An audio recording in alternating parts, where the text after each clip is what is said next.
Welcome to This Is Opportunity. My name's Dalton, and if you've heard our show in the past, you'll know that we like to bring on entrepreneurs that have created their own opportunities. You might remember SILLYBANDZ, the fun-shaped bands that had millions of kids and celebrities wearing them.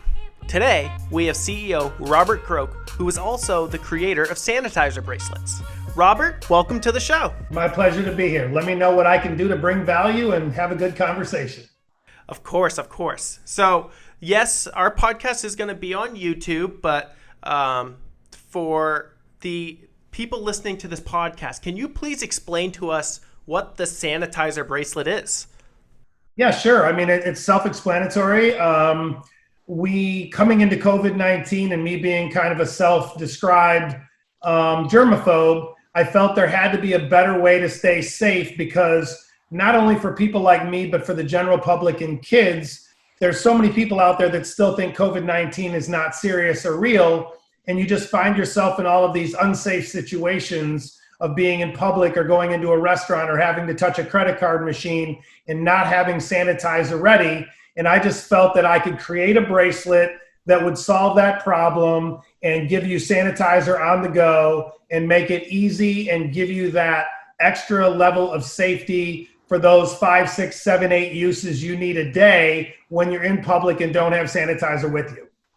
And it's as simple as like flipping the little hole, squeezing it. So basically all you would do, let me get a good angle for the computer, is you would pop open the front cap.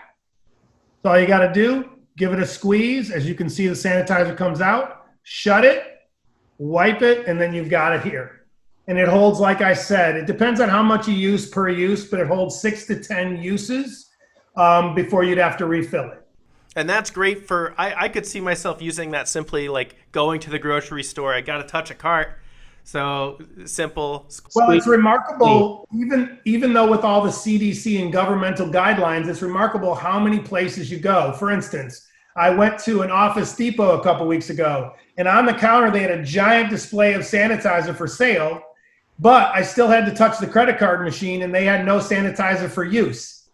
So you think of those 200 people a day that have to touch that credit card machine, and by the time they touch the door to leave, get to their car, grab their door handle, then get in their car, then everything is already contaminated by the time they reach for the bottle of sanitizer. So in order to be safe, they'd have to sanitize their hands, then their car door, then their phone, and everything else. This just cuts that out because after each touch, you can just give yourself a quick wipe and you're done. So it's 2020 in September. We're still living in a pandemic world right now with the COVID going on. And this all started around March. Yeah. How long after COVID's announcement did the SANITIZER bracelet come into play? I think we were live right around May, the beginning of May, because it took a little while to get the design right, get the patent pending, get the design patent pending, and all of that in order. But we were definitely live first and foremost across the country and the world before anyone else with this product. Obviously now there are knockoffs and people finding their way to the market, but ours is definitely the best design. You don't need an injector to fill ours. You can use any standard flip cap bottle or even a pump bottle. And we have the market share because of my long history with retail and e-commerce and my track record. So we definitely have the market share, which is very important because we have the best product and it's the most convenient and affordable. A lot of people are using these junky knockoffs and trying to get them $20 a piece for them. And ours are only $9.99 retail. And you have a lot of experience with bracelets themselves. Your first products, the SILLYBANDZ, was in over 30,000 stores with $100 million revenue. And then there's other background to that. So how did that experience with the SILLYBANDZ prepare you for the SANITIZER bracelets? Well, let's back up even further from SILLYBANDZ. I was the first person that I'm aware of that did custom silicone bracelets a la the Livestrong bracelet for many, many years prior to SILLYBANDZ, and we sold millions, tens of millions of those bracelets. So I've had a very long history in silicone-related bracelet products, as well as other product categories, but I'm most known in the SILLYBANDZ and silicone bracelet product category. And yes, I couldn't ever give you a count of how many SILLYBANDZ were ever produced thus far. It's in the billions and billions. But certainly I've had a long history with silicone type bracelets and trending type bracelets. That's amazing. And so when would you say you started with like the silicone bracelet all the way back to Livestrong? How long have you been in the bracelet I business? would say 2003 is when it all started. So 17 years, I guess, right now. And, a few $100 million later in revenue from bracelets, and the good thing about like the beginning and even with SILLYBANDZ is there's a lot of charitable functions that play into these products. The sanitizer bracelet is a great product for branding. So we're dealing with a lot of schools and charities and church groups and different companies that are using for charitable functions. So I always like that part of it as well. So not only was it a fashion statement, but now you brought in the convenience to the consumer to provide something that they can use to improve their lives.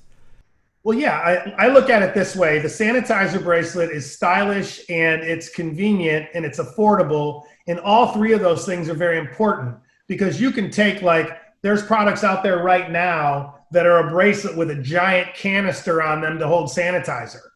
That's a pointless endeavor because no one's going to ever wear it, especially kids. If it's not cool, the kids aren't going to wear it. They're going to throw it away or put it in their backpack. It's kind of like when you go to an outing for a charity and they're giving away promotional products, but they make a shirt or a hat you're never going to wear. Well, it's kind of pointless. So I want to always create products that not only fix a need, but that are cool and fun to wear, because especially with sanitizer bracelets, if I can save a few lives or a few kids from getting sick or thousands of kids from getting sick, then I've done my job by creating a product that they'll actually wear and use so the parent at home can have a little bit better feeling of safety for their kids. Because let's face it, with school now being talked about going back and the millions and millions of kids that are going to be going back to school in the coming weeks, parents are going to be at a high level of anxiety because they need to make sure that kid is protected every way they can. And with this bracelet, it just gives them a little more sense of security. Thank you for doing that. Like taking not only yourself, but like the world's children into your hands and just being like, I'm going to try anything I can do to help. Thank you. Yeah. I mean, if I can carve my little piece to help people, that's important to me because making money, sure, it's important to keep the lights on and keep my employees paid and keep me paid. But at the end of the day, if we can create meaningful products that are still cool and trendy, that's a bonus. So recently we saw that you were on TSC. How does what you've been doing develop that kind of opportunity for you? Yeah, it's just track record. We're at a very kind of tumultuous time in retail and in our economy. And so TSC and all the other QSCs of the QVCs of the world and all of them, they too are looking for unique opportunities to help not only people, but help their listeners and their customer base. And so when TSC reached out, they have a big platform, and we were delighted to be invited to come on. And then on top of that, the ultimate caveat is that they asked us to do even more airtime, and we were able to join the Apple Back to School show, which was an incredible opportunity for me and my company. That's great to hear. And for the sanitizer bracelet, we can use this as an example. When you get an idea like this, like, do you start sharing off with your team, a family? Like, what is the usual response when you say, I have this idea, I want to get it done?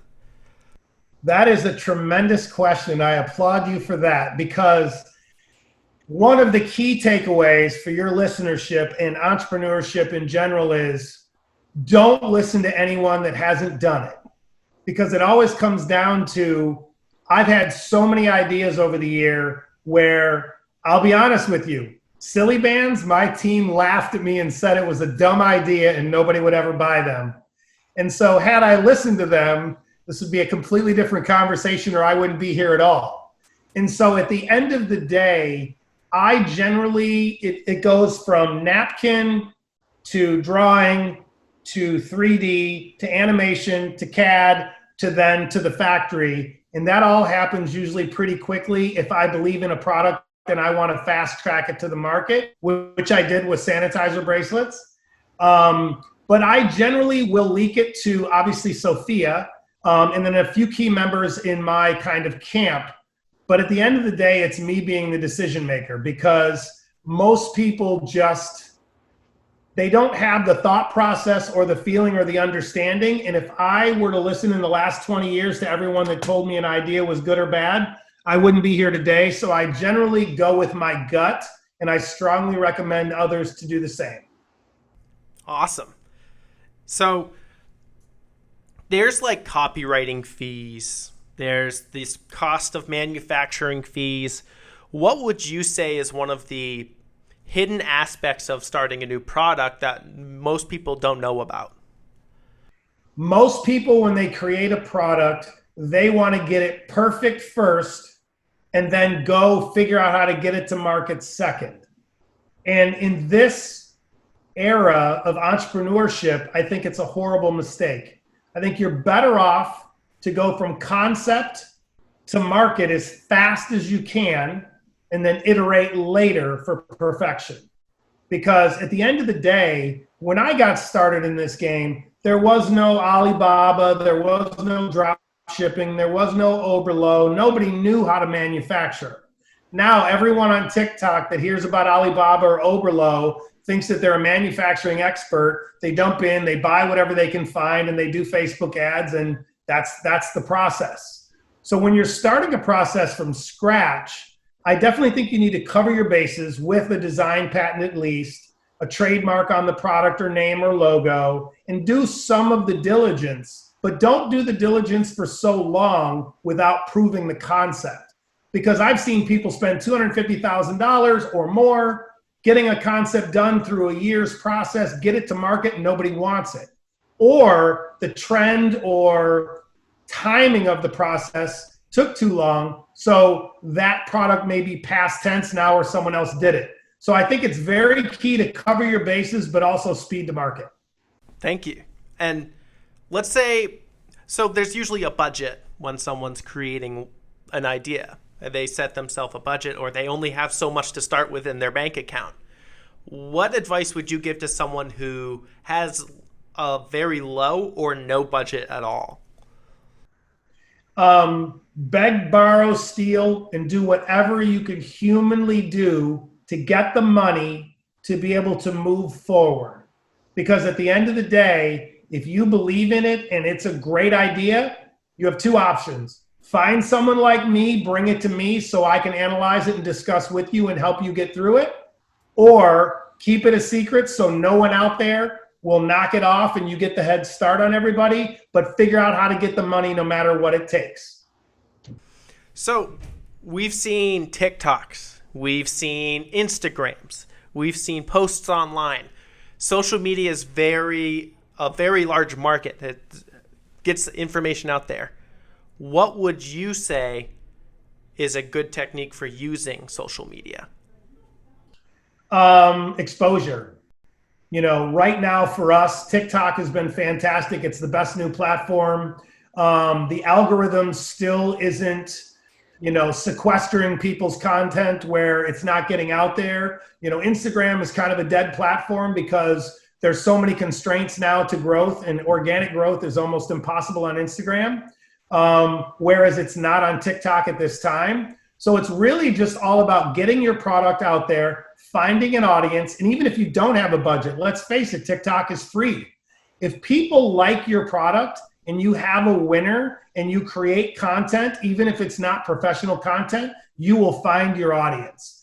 A lot of people think you have to go out and spend $100,000 on Facebook ads and do all of these things to be able to get out there. And it's just not true anymore. There's so many incredible tools to where you can get product out there for free and get it in front of eyeballs that, there's no better time in my lifetime to be able to create and be able to iterate and be able to grow a business than it is now. So for someone who has an idea, there's usually values behind something they're creating. With the sanitizer bracelets, you wanted to keep people healthy, but convenient and also something people would actually use. Yep. When having an idea, what are some things that you suggest to someone to have values for that item? Oh, that's a tough question. I think it's just all about going back to basics. And that is, does the world, like for instance, let's flip this question around. Does the world need another water bottle type right now? Do we need another type of cooler? Do we need another brand that sells printed socks or candles? The answer is no. Unless you're building a better mousetrap, you're going to get lost in the shuffle because there's hundreds of people already doing that. So when creating a product or a brand, you want to find something that solves a problem or helps fix a need. And if you don't, then you're going to really, really struggle to scale, and you're going to need a tremendous amount of capital to scale to take market share from the people that are already established. If you create a new product that solves a problem or fixes a need, then it's a lot less expensive to scale that product. Because like right now for me, if I was just starting out and had no money and no team and no infrastructure, but I was the first one to create the sanitizer bracelet, which I was, it would still be pretty easy to sell it because it sells itself. People can see it, they know it fixes a need, it's going to keep them safe or keep their kids safe. So it's a lot easier to sell. But if you and I were to come up with a new sock brand and every retailer already has 30 sock brands, why would they want us? So then you're doing it backwards. You have to build the audience first and build the brand first, which is very expensive if you have a product where there's not a need or a want. I find myself sometimes scrolling through LinkedIn and different online social media platforms, and I come across one person. His name's Simon Sinek, and I really like his idea of like building value. I believe it's called the golden rule, where you start with a belief. So like, I want to be able to help people stay healthy, and then work your way out, instead of being like, I have this product, this is how much it costs, and this is what it'll do. It's more working the opposite. What will you do? This is how it helps. This is what it costs. And I do think that's a good idea for people to continue to consider. It's like, as you said, what value does what you're creating bring? Right. Well, and I think that's a great point, because there's so many people out there now that, there's a million gurus on TikTok and Instagram saying, buy my course for $99 and I'll teach you how to drop ship and make $1 million a month. And it's just, it's unrealistic, because 95% of those guys that are selling courses failed at drop shipping. They know how to do it, but they didn't make money, and that's why they're selling a course. So at the end of the day, most of the brands that you see prevail in this market that actually end up being bigger brands that become household names, it's because they did create a product with value or integrity. And that's very important, because millennials, as much as millennials get a bad rap, it's crazy to me, because I would take the millennial audience all day over any other audience, because they're smart, they're discerning, and they care about the integrity of the company and the product and the culture. And that's very important, because if you have all of those elements in your company or in your core beliefs, then the money and the success will come to you, because people will see and feel that and know that you actually care about what you're making and selling. Yeah, I think that's an interesting perspective that you have on millennials. And I myself, when I buy a product, I like to know who I'm buying from as well. I've heard, Robert, that SILLYBANDZ is making a comeback. So can you explain a little bit about this? Yeah, it's crazy. And again, it goes to TikTok right now and a little bit of Instagram, is that a lot of big influencers have been doing TikToks and tweets and Instagram posts about, hey, we're bringing SILLYBANDZ back. So I think the nostalgia, the timing is just really good with the nostalgia. So SILLYBANDZ have been going crazy over the last few months organically, which is great, because it really kind of caught us off guard. We've had a little bit of sales throughout the last year, but then in the last 2 months, it really skyrocketed. So I think people are digging them out of their closets and basements. And also a lot of people are searching retail and online to buy them again. So it's a great time for us because we have sanitizer bracelets, which is this incredibly hot product. And then SILLYBANDZ comes out of nowhere and is like, hey, wait a minute, I'm still here. So it's pretty cool for us.